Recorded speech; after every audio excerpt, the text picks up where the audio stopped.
Kaibigan, marami po nagtatanong sa akin, paano maging healthy ang kidneys natin? Paano daw aalisin yung mga bato, yung mga dumi sa kidneys natin? O, ganito po Pag ang kidneys, maraming pwedeng sakit Pwedeng kidney disease, pwedeng magkakaroon ng mga bato-bato. Ayan, di ba? Masakit yan, mga bato. So, paano daw aalisin para maging healthy ang kidneys natin? Tuturo ko po sa inyo pati yung mga pagkaing mabuti at masama sa kidneys. Okay?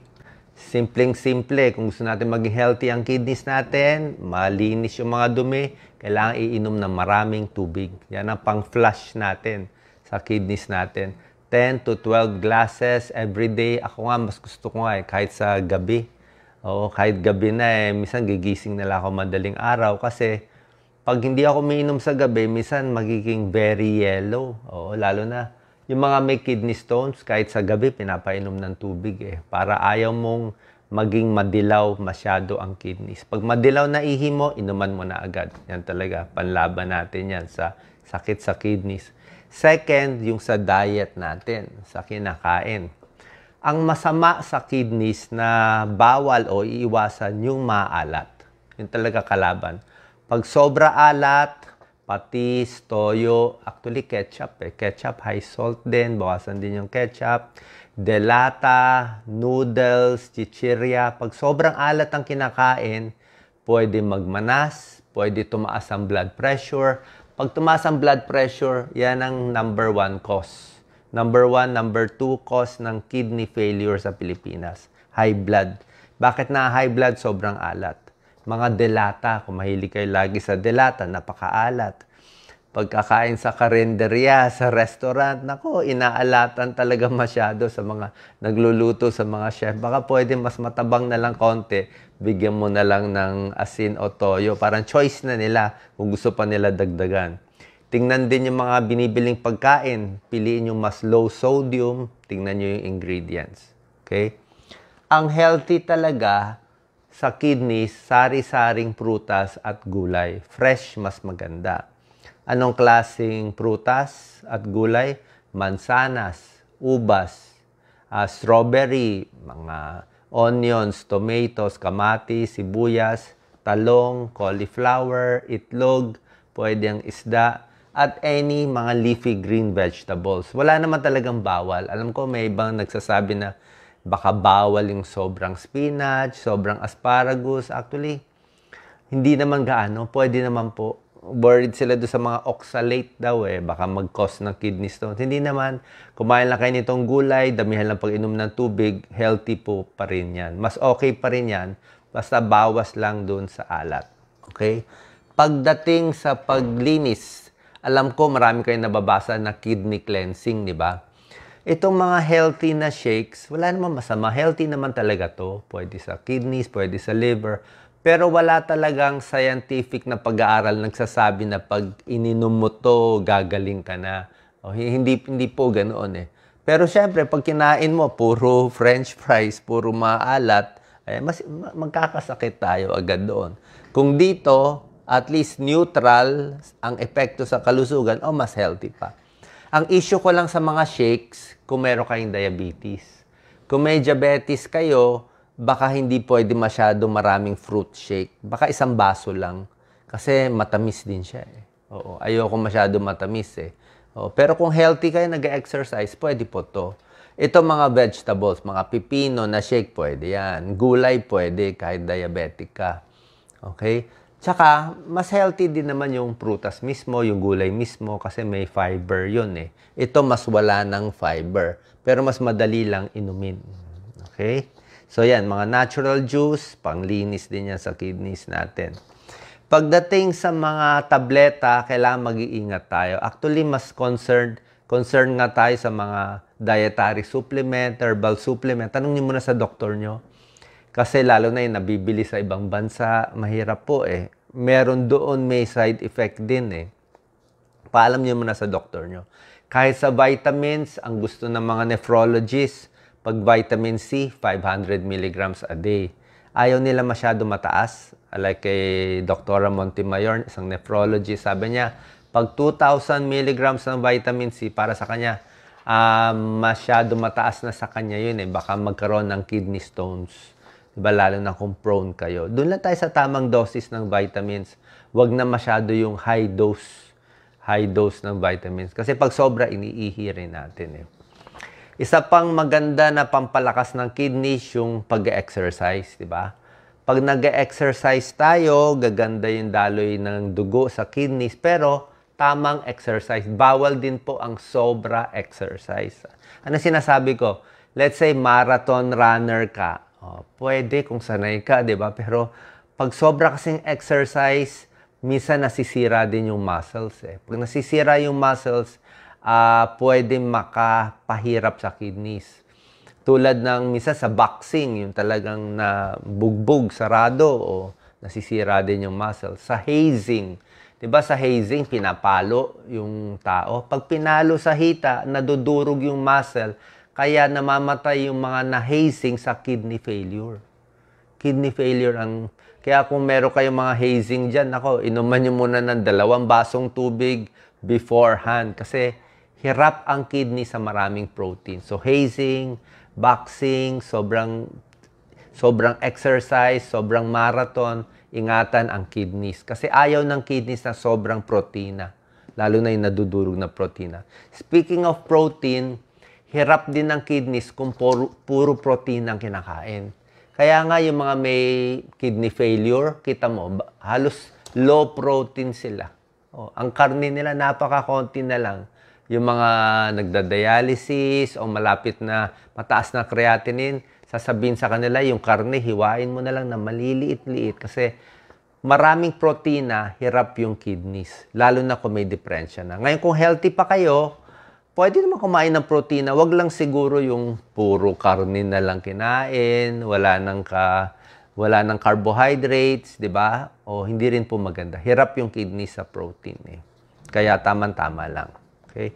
Quit smoking, sigarilyo, masama. Okay? Nakakasira din. Pagdating sa gamot, para sa akin, safe yung gamot sa high blood at diabetes. Kasi ang number 1, number 2 cause, bakit ba nasisira ang kidneys natin? Number 1, may diabetes yan, di ginamot, nasira ang kidneys after 5 years, nag-dialysis. May high blood, nakakasira ng kidneys. Merong glomerulonephritis, isang infection yon. Meron ding pain relievers. Kakainom ng pain relievers, nasira ang kidneys. Meron din po yun. So, pag ang high blood diabetes mo hindi nakuha sa dieta, hindi nakuha sa pagpapapayat, binigyan kayo ng gamot, safe po yun. Kasi pag hindi nyo nga ininom, lalong masisira eh. Diba? Tsaka binigay naman ng doktor yan. Wala pong problema. Basta sa tamang dosis, yung po pampahaba ng buhay. Ang iniiwasan nating gamot o tableta para maprotektahan ng kidneys, alam na alam to ng mga doctors eh, pain relievers. Kaya nga pag maraming advertisement masyado ng pain relievers, medyo kinakabahan ako. Dadami na naman kidney failure sa atin. Anong pain relievers? Mga ibuprofen, mefenamic acid, lahat yan. Lahat ng mga pain relievers, NSAIDs ang tawag. Ngayon, pwede naman uminom short time. Siguro 3 araw, pinakamatagal 1 linggo, tigil nyo na. Pero ako, 1 or 2 days lang ako eh. Kung masakit ang ulo, di massage mo na lang. Masakit ang kamay, di lagyan na lang ng hot pack o cold pack. Diba? Birang-bira ako uminom ng pain relievers. At most, paracetamol, safe. Pero yung pain reliever kasi, merong ibang tao, 1 to 2 days lang uminom ng pain reliever, nasisira na yung kidneys. Eh. Yung iba naman, ginagawang vitamina yung pain reliever, di ba? Konting sakit ng ulo, may painkiller agad. Oo. Hindi po maganda. Kahit i-research ninyo, painkiller, pag sobra, kung di naman kailangan, ay iwas na lang po tayo. Piliin natin yung procedure na mas safe para sa kidneys. Di ba? Yung mga hot pack na lang tayo. Tapos, isa pang iingatan natin sa kidneys, lalo na kung may edad na, pag pumunta po kayo sa ospital, kung mayroong mga medical procedures like angiogram, CT scan, MRI, alam ko nilalagyan ng contrast yan, i-check nyo muna, i-assure natin na kaya ng kidneys ninyo. Minsan kasi, Like yung tatay ko dati, normal ang creatinine, pero may edad na siya. Nalagyan siya ng contrast dye, may ginawa sa kanya. Pag-uwi niya, kidney failure kami agad. Hindi na umihi. Doon siya napaaga namatay. Kasi nga, pag nagkakaedad tayo, humihina ng kidneys. 'Di ba? Tapos, meron pa mga injury. So, ipaalam nyo lang sa doktor. Kasi meron naman silang paraan para protektahan yung kidneys. Binibigyan ng tubig beforehand, niloload ng swero. Ganun po. Okay? Sintomas. Ano sintomas pag meron ng kidney problem? Ito po, late na symptoms na to eh. Pag meron kayo nito, late na to. Hindi na umiihi, humihina na ihi, late na yon. Nagsusuka, nangangati, nagmamanas na, nahihirapan huminga, yan, namamagana yung mukha, late na to. Ang early is, pag early, wala pa ganong symptoms eh.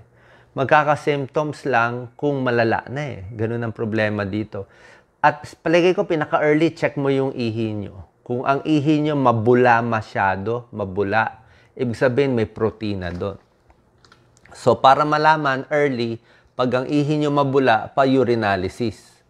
Oras na may protina sa ihi, bad sign yon. Kailangan pa-check na tayo sa kidney doctor at nephrologist. Yan, oras na may protina. Pag tumaas ang creatinine, hindi na rin magandang sign yon. Late na yon. Late na yon. Kasi nga, oras na tumaas ang creatinine, halos may sira na yung kidneys. Oo. Ang unang stage, nagkakaroon ng protina. Ba't nagkakaroon ng protina sa ihi? Diabetic, high blood, hindi nagagamot. Sisira ang kidneys, tumatapon yung protein. Okay? Pag kidney stones naman, sobrang alat, matatamis, toyo, bagoong, di ba? Dito, sa likod naman ang sumasakit. Napakasakit ng kidney stones. Ako, naka-kidney stones na.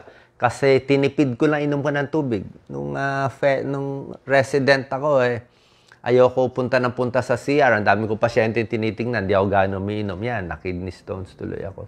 So, magtiyaga na lang kayo sa kakapunta sa banyo. Wala pong choice Talagang kailangan uminom tayo ng tubig. Lalo na sa Pilipinas. Tingin ko stone former tayo sa Pilipinas. Yan, Chronic kidney disease, high blood, diabetes, glomerulonephritis, yan ang top 3 causes. Nahirapan umihi, namamaga. Pag hindi natin ginamot to, tumataas ng creatinine, ito yung kinakatakot natin, dialysis. Kidney transplant na lang makakatulong sa atin. Napakamahal niyan po. Sobrang mahal. Okay? So, yung mga tinuro ko po sa inyo, itong mga tips, ano pwede, ano bawal, ito po yung summary. Yan ang summary. Di ba sinabi ko sa inyo? Mga bawal para sa kidneys, high salt. Salt ang kalaban. Sigarilyo. Ito, sobrang kape. Siguro kung 6 na tasang kape, sobra na. Sigarilyo, kulang sa tulog, sobrang stress, hindi umiihi agad, pinipigil ng ihi, kulang ang pag-inom ng tubig, diabetic, high blood, uncontrolled blood sugar. Ito, sinabi ko sa inyo, high protein, masama sa kidneys. Sobrang alak. Ito, sobrang pain reliever. Sinabi ko sa inyo, yan. Sobrang pain reliever. At kung maraming mga infection sa katawan. Isa pa pala, dapat bawasan ang soft drinks na kulay itim or brown. Okay? Di ba may soft drinks na maputi lang, like 7-Up o Sprite. Yan, pwede yun kung gusto nyo. Diba? Tubig nga mas gusto ko. Pero yung dark colored na soft drinks, mas maganda po, iwas na lang or bawas na lang. Lalo na kung may kidney problem o kung may lahi kayo ng kidney disease. Kasi yung mga dark colored, may additive na phosphorus. Pag marami masyado nun, masama sa kidneys O yung iba, ginagawan tubig ang soft drinks Hindi po, tubig talaga ang kailangan natin. Okay? So, ito yung summary ng tips ko para maging healthy ang kidneys natin, lalo na dito sa Pilipinas. Tingnan nyo to, 1 to 8. Inuulit ko lang. Exercise, tamang exercise lang. Inom ng maraming tubig bago mag-exercise. Pagkatapos mag-exercise, hindi ma-dehydrate. Control ang blood sugar at high blood. Ito, sinasabi ko sa inyo. Ito, timbang. Tama lang ang timbang. Huwag masyado maalat ang kinakain. Blood pressure, dapat control. Tinuro ko na sa inyo. Sigarilyo, masama, nakabara ng blood flow sa renal artery. Tubig, napakarami. 2 to 3 liters, 8 glasses to 12 glasses a day, lalo na kung may kidney stones. Napakasakit nito. Pwede mag-kidney failure dito. Iwas sa pain reliever. Ayan, no? Alam naman to na lahat ng mga doktor. Hindi lang na-emphasize. Ayan, no? Kung po pwede, hindi ganun kasakit, wag na lang. Lalo na kung bata ka pa. Baka matsambahan tayo ng kidney failure dyan. At kung meron kayong lahi ng diabetes, overweight sa pamilya, mas maaga tayo magpapacheck. So, ang pupuntahan nating doktor ay nephrologist, kung may kidney problem. Kung may kidney stone naman, urologist. Okay? Sana pa nakatulong tong video natin sa inyong kaalaman. God bless po.